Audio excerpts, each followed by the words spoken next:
pasa cuando le pides a un científico que piense como un artista y a un artista que trabaje con el rigor de un científico?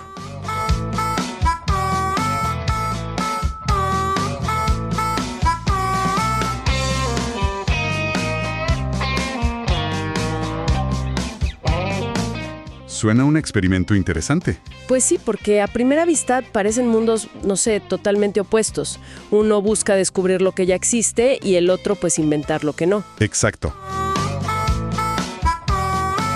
Hoy vamos a analizar a fondo un concepto que intenta construir un puente justo ahí, entre esas dos orillas. La investigación-creación, o I+C para abreviar.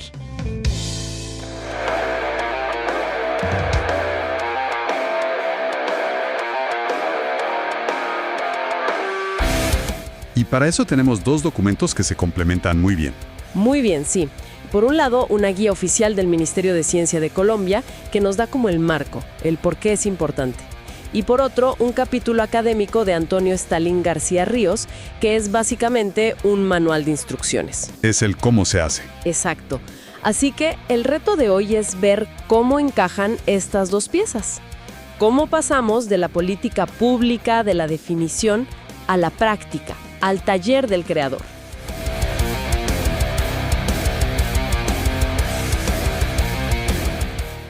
Empecemos por lo básico, porque la idea de investigar creando suena, no sé, hasta contradictoria. Sí, lo es. El propio García Ríos lo dice perfecto.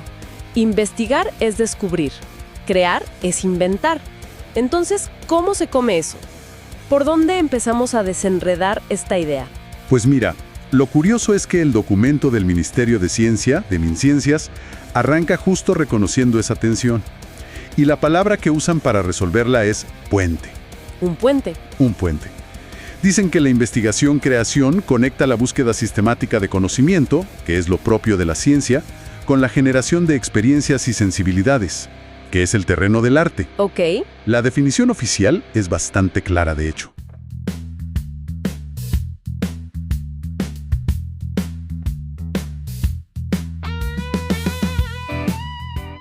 Es un proceso estructurado mediante el cual se genera nuevo conocimiento a través de la creación de obras, eventos, objetos y productos con valor estético.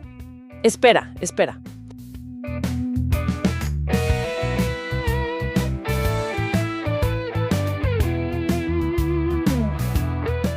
Me detengo en proceso estructurado. Eso suena muy poco artístico, ¿no? Uno se imagina al artista en su estudio, esperando la inspiración, el caos creativo. ¿Estructurado no le quita un poco la magia? Es que esa es precisamente la clave. Es lo que lo convierte en investigación y no solo en arte. El documento insiste mucho en eso, en que no se trata de una experiencia puramente subjetiva. El conocimiento que se genera ahí tiene que ser comunicable, tiene que ser accesible, incluso transferible. No es solo decir, tuve una revelación mientras pintaba. Tienes que poder mostrar cómo llegaste a esa revelación. Entiendo. De una manera que otros puedan entender, que puedan analizar y, oye, hasta replicar el proceso. O sea que el objetivo no es solo la obra final, la pintura o la escultura, sino poder explicar todo el camino que te llevó hasta ella. Y me imagino que para que esto fuera tomado en serio, necesitaban darle un marco oficial, ¿no? Exactamente. Y aquí dieron un paso que fue muy estratégico. El documento de MinCiencias enmarca la I+C dentro del concepto global de I+D, Investigación y Desarrollo, del manual de Frascati. A ver, para un momento. Para quienes no vivimos en el mundo de la academia y los fondos de investigación, ¿qué es eso del manual de Frascati? ¿Y por qué debería importarnos? Muy buena pregunta. Piénsalo así, el manual de Frascati es como la Biblia mundial para medir qué es y qué no es investigación. Es el estándar de oro. Ok. Es lo que usan los gobiernos y las organizaciones internacionales. Si logras que tu campo de estudio sea reconocido por ese manual, significa que oficialmente ya juegas en las grandes ligas de la ciencia y la innovación. Ya no eres un pasatiempo. Eres una actividad de conocimiento medible, que puede recibir fondos, que cuenta para los indicadores de un país. Es un paso gigante. Ok, ahora entiendo la jugada. Lograron meter la creación artística en la misma categoría que, no sé, el desarrollo de un nuevo software o de una vacuna. Eso es un cambio de paradigma total. ¿Total? Y me imagino que debió haber una buena razón, una presión fuerte para hacerlo. O sea, ¿qué necesidad venía a resolver esto? Pues el documento lo narra muy bien. Esto no salió de la nada, nace de un problema muy concreto. Durante años, todo el conocimiento que se producía en facultades de artes, de arquitectura, de diseño, simplemente no contaba para el Sistema Nacional de Ciencia. Un arquitecto que diseñaba un nuevo tipo de vivienda social o un músico que creaba una nueva forma de fusionar ritmos, no tenía cómo registrar ese avance como producción de conocimiento. O sea que había toda una comunidad de creadores e investigadores que eran básicamente invisibles para el Estado. Totalmente. Y no era una comunidad pequeña, ¿eh? Los datos que aporta el ministerio son reveladores. Los grupos de investigación reconocidos en estas áreas pasaron de 102 en 2015 a 180 solo 3 años después. Es un montón. Y el número de investigadores creció un 155% en un periodo similar. Había un clamor, una masa crítica que decía, oigan, lo que hacemos es valioso, genera conocimiento, y necesitamos que el sistema lo reconozca. Pero, a ver, seamos un poco escépticas. ¿Ese crecimiento fue por una demanda genuina o porque de repente se abrió una nueva categoría para conseguir fondos y todo mundo corrió a inscribirse? A veces la burocracia crea la necesidad, no al revés. Es una duda legítima. Sí, el documento no entra en ese nivel de análisis, pero sí argumenta que el reconocimiento no es un fin en sí mismo. Y aquí es donde la cosa se pone de verdad interesante. A ver. El ministerio no defiende a la I+C solo para que los artistas puedan publicar más, sino porque la ven como un motor de innovación para todo el país. Esa es la gran apuesta. Ok, esa es una afirmación potente. ¿Cómo un proyecto de danza contemporánea o una novela gráfica pueden generar innovación en un sentido práctico? Pues el documento lo divide en 3 tipos de innovación. La primera es la más obvia, innovación tecnológica. A veces pensamos en la tecnología como algo puramente de ingenieros, no. Sí, claro. Pero la I+C aporta la dimensión humana, la experiencia subjetiva. Dan un ejemplo genial. El proyecto Minga, un prototipo de vivienda social sostenible. No solo se trataba de que fuera ecológico y barato. Sino de que la gente quisiera vivir ahí. Exacto. A través del diseño y la creación, investigaron cómo hacer que la gente se sintiera realmente en un hogar, que la adoptara. O otro ejemplo, un proyecto de animación que, en el proceso de crear, terminó generando una patente para una mesa de trabajo portátil. La necesidad creativa impulsó la solución tecnológica. Justo. No se trata solo de que la tecnología funcione, sino de cómo la sentimos, de si nos invita a usarla. Tiene todo el sentido. Exacto. El segundo tipo es la innovación social, y aquí la capacidad del arte para generar empatía es la herramienta principal.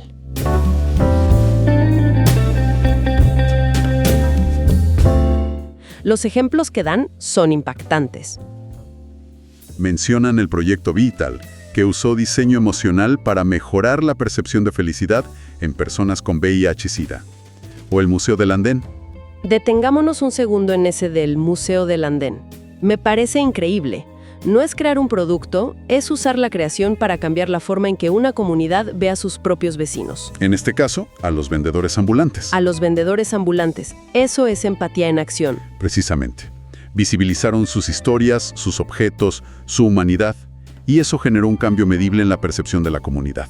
Y el tercer tipo de innovación es más sutil, pero quizá más poderoso. La innovación de contenidos. ¿A qué se refiere eso? No es un producto, no es una política. Es generar nuevas sensibilidades, nuevas formas de ver y sentir el mundo.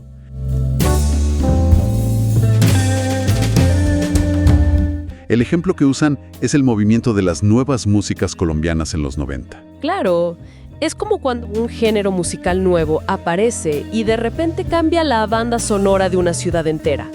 No es solo música, es un cambio de actitud, de identidad. Exacto.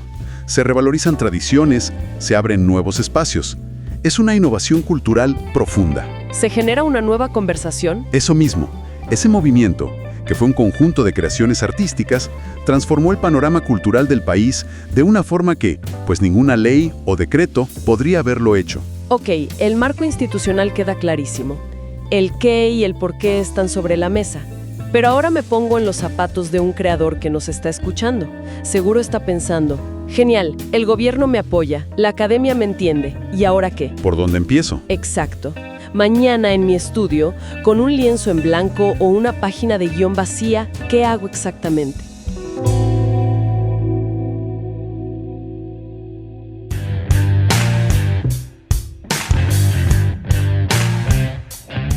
Y aquí es donde entra el texto de García Ríos. Exacto, es el complemento perfecto.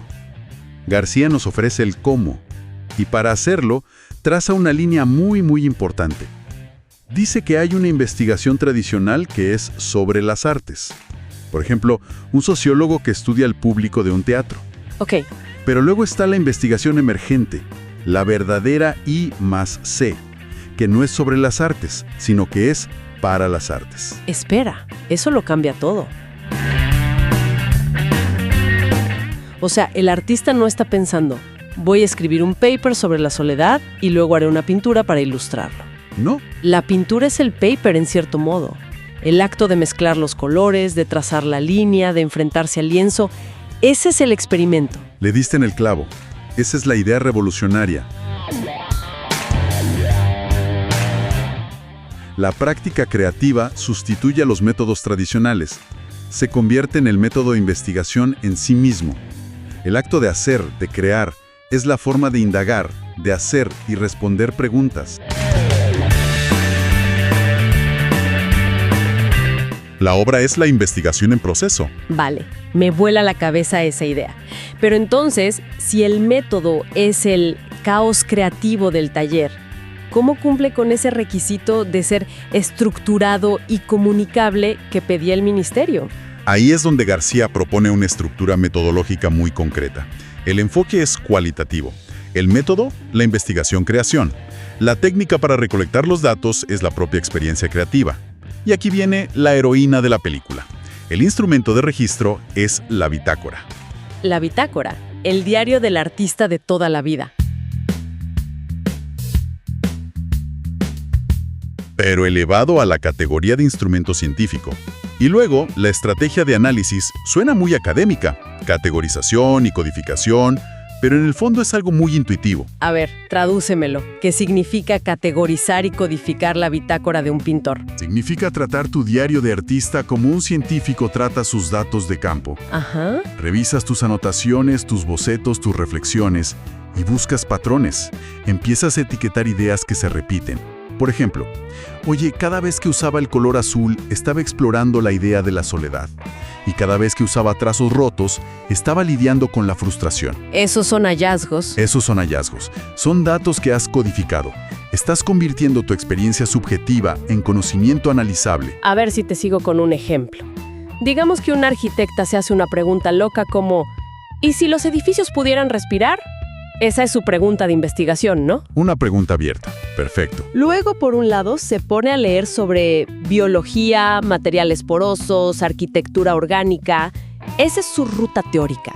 Y por el otro, se encierra en su taller a hacer maquetas, a dibujar, a experimentar con arcilla.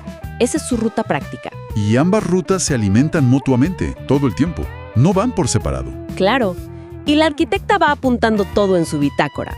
Hoy intenté hacer un muro con esponja y fue un desastre, se deshizo.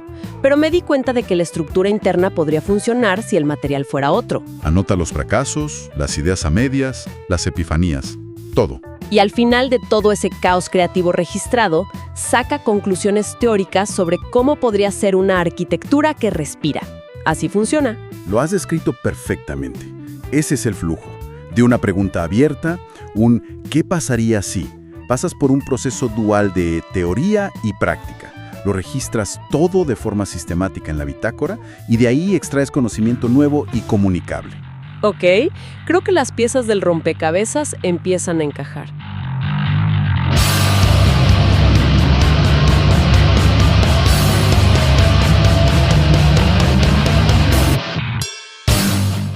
Si juntamos el documento del gobierno, que es el gran marco, con el manual práctico de García, ¿cuál es el mensaje final? ¿Cuáles son las grandes conclusiones de todo esto? Yo diría que hay 3 conclusiones principales que surgen al conectar ambas fuentes.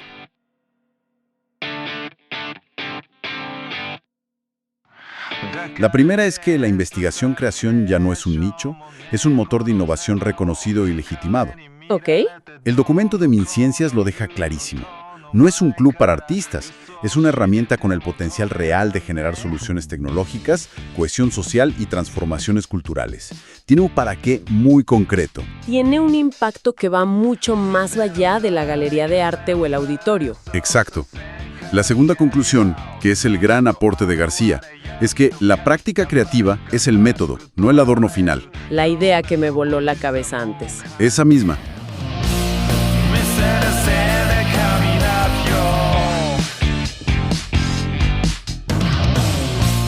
Para que sea I+C, el acto de crear, de experimentar con materiales, con formas, con narrativas, tiene que ser el centro de la investigación. La obra no ilustra la investigación, la obra es la investigación. Y eso nos lleva al tercer punto, que me parece que es lo que une todo, ¿no? Totalmente. La tercera conclusión es que la clave para que todo esto funcione es un proceso estructurado y transparente.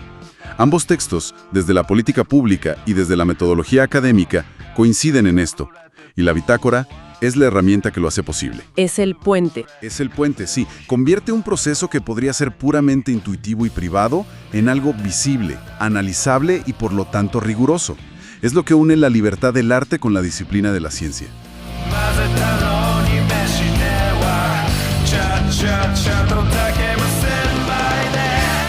Es increíble.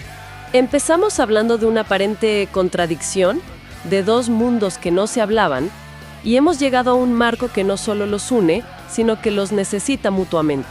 Se potencian. Se potencian. Vemos como una necesidad del sistema, la de MinCiencias, de validar y aprovechar un tipo de conocimiento, se encuentra con una propuesta metodológica clara. La de García, que le dice a los creadores cómo hacerlo de forma rigurosa. Y al final, como dice el propio documento de MinCiencias, todo esto sirve para algo muy profundo, para conectar la ciencia abstracta con el mundo de lo cotidiano. Cierra el círculo entre el conocimiento formal y la experiencia que todos vivimos. Pues, para terminar de cerrar ese círculo, te propongo que nos dejes con una idea para seguir pensando.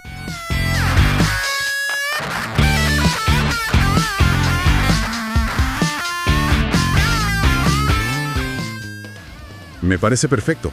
Si el núcleo de todo este método es tratar el acto de hacer, la experiencia práctica y creativa, como una fuente sistemática de datos, la pregunta que queda flotando es, ¿qué otras profesiones, más allá del arte y el diseño, podrían beneficiarse de aplicar un enfoque similar? ¿Podría un chef que experimenta con nuevos sabores? ¿Un cirujano que perfecciona una técnica en el quirófano? ¿Un programador que busca una solución de código elegante? ¿O incluso un estratega político que diseña una campaña, usar una forma de investigación-creación para generar conocimiento e innovar en su campo?